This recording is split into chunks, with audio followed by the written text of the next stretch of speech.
Olá, povo abençoado, graça e paz, tudo bem? Espero que sim, espero que tudo esteja bem com você. Aqui é o pastor Alberto, esse é o canal Falando de Graça. Estamos no projeto Metanoia, 21 dias de transformação. Hoje é o 20º dia, ou seja, estamos no penúltimo dia da nossa jornada de transformação. O tema de hoje é rituais. Rituais. Antes de falar sobre esse tema, eu gostaria de convidar você que está assistindo aí, que parou aqui pela primeira vez, se você gostar do conteúdo, do que está sendo falado aqui, eu te convido a se inscrever no canal. Estamos nesse projeto de 21 dias, mas nós não vamos encerrar nossa comunicação com vocês nesses 21 dias. Nós vamos dar sequência com devocionais diárias. Já vinha fazendo isso antes e demos essa interrupção nesse projeto, que também são devocionais, não deixam de ser, para abençoar vidas e projetar um 2024. Então, eu te convido a se inscrever no canal, ativar as notificações, curtir, comentar, compartilhar, para que o YouTube ele entenda que esse conteúdo é importante, relevante e está contribuindo de alguma forma no crescimento de vocês. E o meu desejo é exatamente esse, que a partir de cada ministração, cada encontro que acontecer aqui dia a dia, você cresça, evolua, avance, porque essa é a vontade de Deus, que você desenvolva-se, tá? Então, se o teu desejo também é esse, crescer, avançar, progredir, saiba que você está concordando com a vontade de Deus, e quando há concordância entre nós e Deus, é isso que acontece. Sobre o tema rituais, ritual é uma prática cerimonial. Então você precisa estabelecer na tua vida essa prática cerimonial que está relacionada, associada àquilo que você quer, ao seu desejo, tá?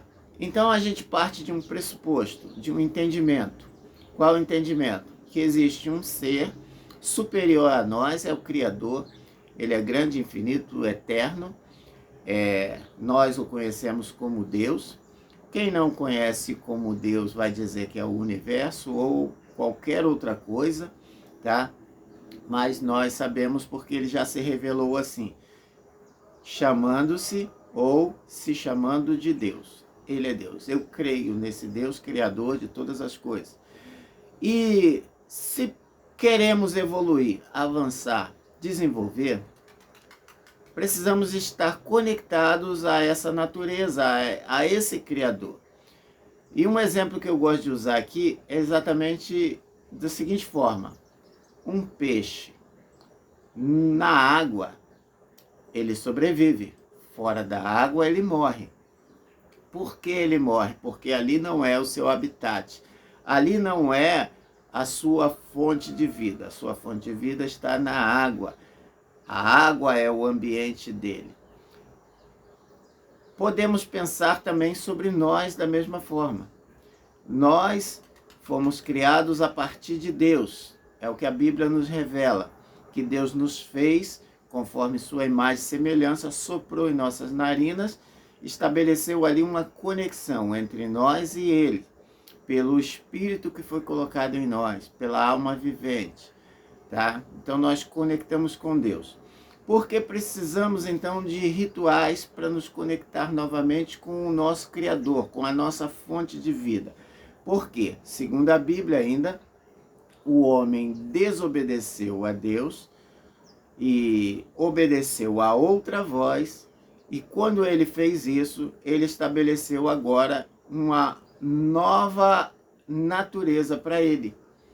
Ou seja, aquele peixe que tinha vida dentro da água agora está fora da água. Está sobrevivendo, mas na verdade ele está morto.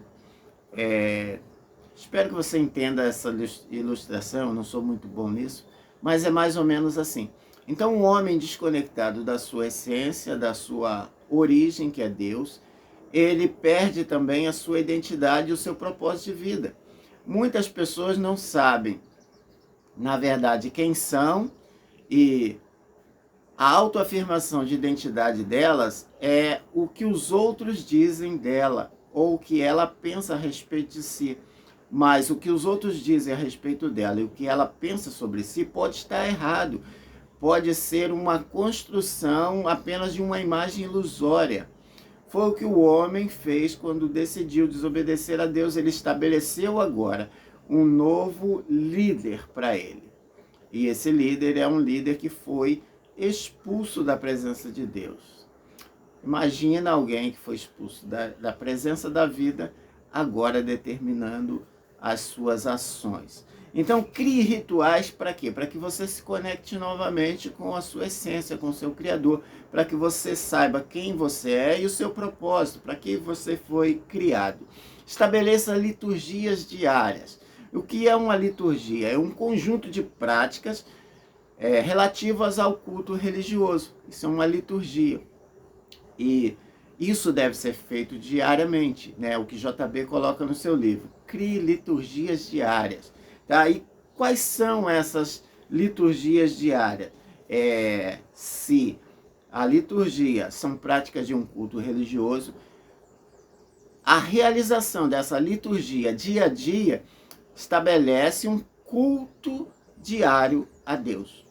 Então, quando você estabelece um culto diário a Deus, você é alguém que se conecta todos os dias ao seu Criador, à sua essência, à sua origem, despertando assim a sua verdadeira identidade. Olha o que diz o Salmo 5, versículo 3. De manhã, Senhor, ouves a minha voz. De manhã te apresento a minha oração e fico esperando. O salmista era alguém que sabia a sua origem e sabia que se ele estivesse conectado com Deus, ele teria respostas para ele. Então eu pontuei algumas coisas aqui que devem fazer parte da sua liturgia diária. Primeira é a oração. Tá? E algo interessante sobre a oração, que a oração, mais do que um mantra, né, que você repete, a oração, ela é uma conversa de duas pessoas que têm intimidade. Isso é oração.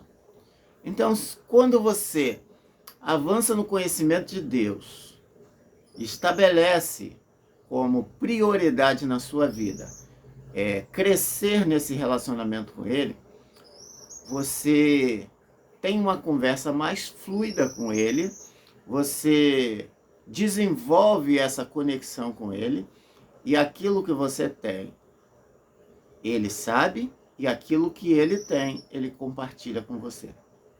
Olha só, você vai se tornando cada vez mais cheio de Deus.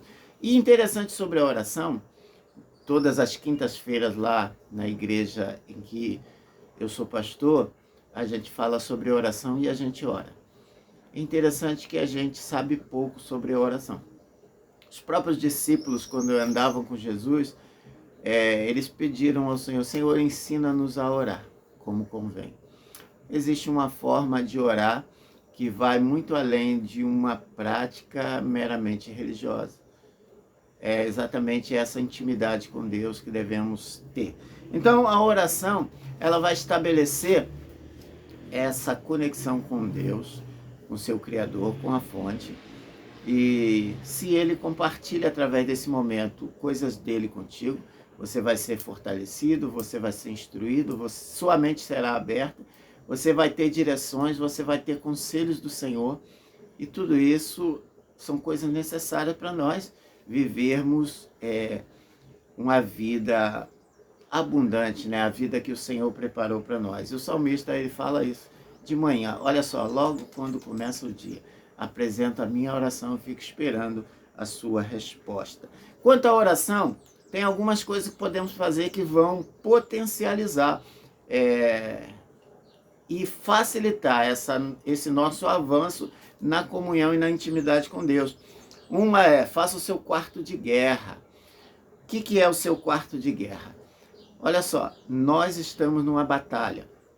Nós estamos numa guerra, mesmo que você não a veja.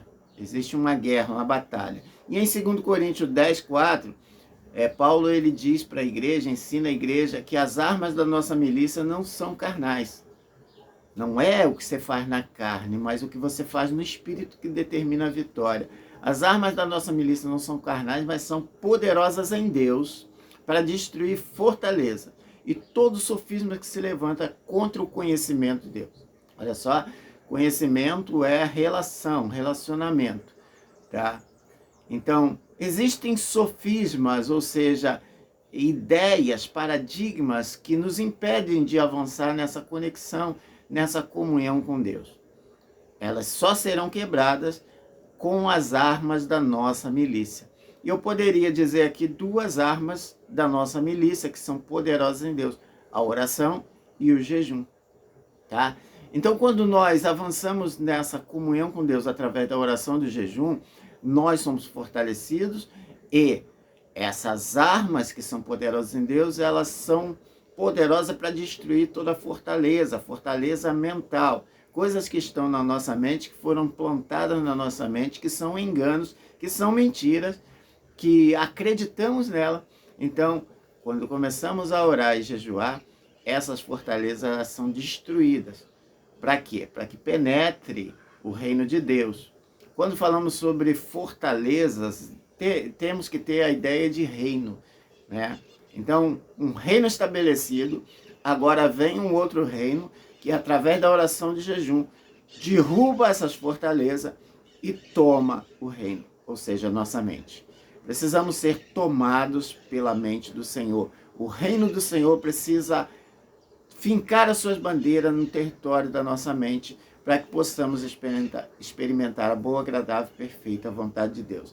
Então, tem o seu quarto de guerra, um lugar separado. Separa um lugar para essa milícia, para essa guerra, tá? Separa esse lugar, consagre ao Senhor. Ali é o ponto de conexão onde Deus vai se manifestar contigo, tá? Faça a sua parede do futuro, tá? Faça a sua parede do futuro, isso é profético. O que você quer, o que você deseja, projete-se para lá através de uma imagem. Pegue um cartaz e coloque ali todas as coisas que você está falando com Deus, todas as coisas que você está querendo em Deus, tudo aquilo que você está pedindo a Deus, coloque nesse papel, nesse mural. Faça essa parede do seu futuro, seja profético nisso, tá? Com imagens do futuro que se espera, ou seja, coloque fotos, coloque imagens, coloque frases, coisas que vão fortalecer a tua vontade, o teu desejo, a tua mente, coisas que vão te motivar a continuar batalhando ali. Lembre-se que todo exército ele precisa ter uma base, onde ele se reabastece, onde ele se realinha, onde ele recebe instruções e onde ele é curado quando está ferido. Então, o quarto de guerra para você é a sua base, é o seu ponto de renovo. E nós precisamos ser renovados. Nenhum soldado que fica o tempo todo no campo de batalha, ele se torna um vencedor. Ele precisa sempre voltar à sua base para reabastecer, para remuniciar e para se curar de feridas eventuais que possam acontecer. Olha só, imagens são importantes, tá? Lembra de Abraão? Abraão, quando Deus prometeu a ele disse a Abraão: olha para os céus, conta as estrelas, assim será a tua descendência. Existia uma promessa de uma descendência sobre Abraão, mas não tinha uma imagem. Então Deus fala: olha para o céu. E ele também fala: conta as areias do mar. Se for possível contar, também poderá ser possível contar a sua descendência. Então Deus deu uma imagem a Abraão daquilo que ele iria fazer. José veio a ser o governador do Egito, aquele que salvou o povo da fome, mas lá no passado Deus deu uma imagem a ele. Qual era a imagem? Aquele sonho que ele tinha, onde as estrelas, a lua e o sol se dobravam diante dele, onde os fechos dos outros irmãos se dobravam ao fecho dele. Aquilo era uma imagem profética. Ore a Deus pedindo imagens proféticas, visões do futuro. Peça para Deus te projetar de alguma forma para o futuro. Quando João recebeu a revelação, ele estava recebendo uma visão do futuro. Homens e mulheres de Deus, conectados com Deus, recebem visões do futuro, projeções, lugares onde Deus quer levar de uma forma bem clara, tá? Peça a Deus. Se você não tem uma imagem do futuro, não tem uma imagem dos próximos anos, comece a orar. Senhor, me dá uma visão do futuro, me dá uma visão do que o Senhor tem para nós. Guarde um tempo devocional diário, tá? A devocional precisa acontecer todo dia. Eu fico triste quando muitos cristãos, eles não têm um tempo devocional diário. O tempo devocional precisa ser diário, assim como você se alimenta todos os dias. Espiritualmente, você precisa se alimentar, se conectar com Deus. Lembra que eu falei a base? Você precisa voltar para a base, recarregar para continuar funcionando. Pratique o jejum. Eu falei que armas da nossa milícia, eu citei duas. Oração e jejum. O jejum, apesar de não termos essa prática, muitos não terem essa prática, ele é poderoso, porque o jejum é um domínio sobre as suas necessidades. E quando lemos Gálatas falando sobre o fruto do Espírito, a gente vê que uma das características é o domínio próprio. Você domina as suas necessidades. Se você conseguir dominar as suas necessidades, você domina as suas emoções, controla. O jejum, ele tem a finalidade de te desconectar do mundo. Você precisa ouvir a voz do seu Criador. E para ouvir a voz do seu Criador, você precisa calar todas as outras vozes. Então o jejum é um tempo que você separa, em que você não se alimenta de alimento físico, mas você se concentra, se consagra, tira aquele tempo para estar aos pés do Senhor e ser renovado por Ele.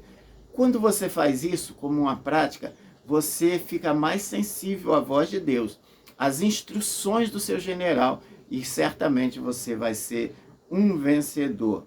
Programe-se para orar com pessoas que levam a sério a oração, tá?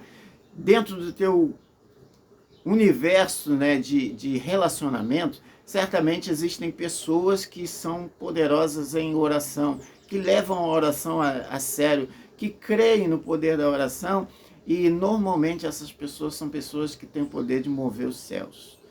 São pessoas que têm poder de mover circunstâncias, são pessoas de fé. E quando eu falo em fé, a Bíblia diz que se tiver de fé, o tamanho de um grão de mostarda, direis a esse monte, erga-te daqui, lança ao mar. Olha só, a fé pode mover uma montanha. E o contrário da fé é o medo. O medo, ele pode colocar montanhas onde não existe. Então alguém que tem medo, ele é alguém que coloca montanhas, dificuldades. Ele enxerga a dificuldade, ele não enxerga a solução, porque ele não está conectado com Deus. Então o verdadeiro amor, que é Deus, lança fora todo medo. Precisamos estar cheios de Deus, tá? Então estabeleça conexões, comunhões com pessoas de oração. Ore com eles e você vai ser impactado por essas pessoas, você vai ser contagiado por essas pessoas. Planeje culto doméstico. Culto doméstico estabelece a presença de Deus na tua casa e na tua família. Ore nos ambientes da sua casa. Tem o seu quarto de guerra, mas um conselho que foi uma direção de Deus para mim, que eu falei com as pessoas que eu me comunico, com a igreja, ore nos ambientes da sua casa, na sua varanda, no seu banheiro, na sua cozinha, na sua sala, nos quartos, em todos os ambientes que você tiver, é como se você estivesse fincando uma bandeira. Olha o que Deus diz a Josué, ele falou: onde pisar a planta do vosso pé vos tenho dado. Então Deus, ele estabelece o seu reino a partir de nós, e onde pisamos a planta do nosso pé, se estabelece ali o reino de Deus. Então, dentro da tua casa pode ter ambientes que tenham influências das trevas. Quando você começa a orar, é como se você estivesse fazendo uma faxina naquele lugar, tirando o lixo daquele ambiente. Então planeje o culto doméstico. Se você não fazia isso, comece a fazer, tá?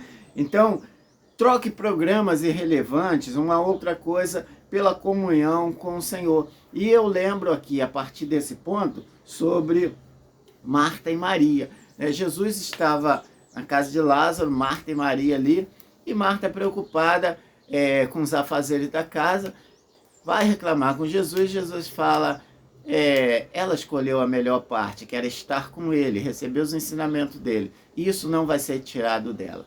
Então, estabeleça, faça uma escolha, uma seleção. Tem coisas que não te edificam, não te favorecem, não elevam a tua comunhão com Deus. Pelo contrário, elas te afastam de Deus. Tire essas coisas da sua prática, da tua liturgia diária. Coloque coisas que te aproximam de Deus. Eu adotei como prática aqui na minha casa, eu acordar cedo, colocar no YouTube e assistir pregações. Normalmente no dia eu assisto 2 a 3 pregações, tem dias que eu assisto mais, ou estudos bíblicos. Por quê? Porque isso vai enchendo a minha mente, meu coração e me aproximando de Deus. E eu digo assim, é incrível a forma como a tua mente se expande para enxergar a graça, o favor e a misericórdia de Deus. Diferentemente se você ficar um dia todo assistindo televisão. A sua mente vai se afastar de Deus e a tua força vai diminuir. Então o meu conselho para você é mude programações. Leia livros de pessoas que são tementes a Deus e que levam Deus a sério. Estabeleça, encher a tua mente das coisas de Deus, tá? Então, crie rituais. Rituais foi o tema de hoje.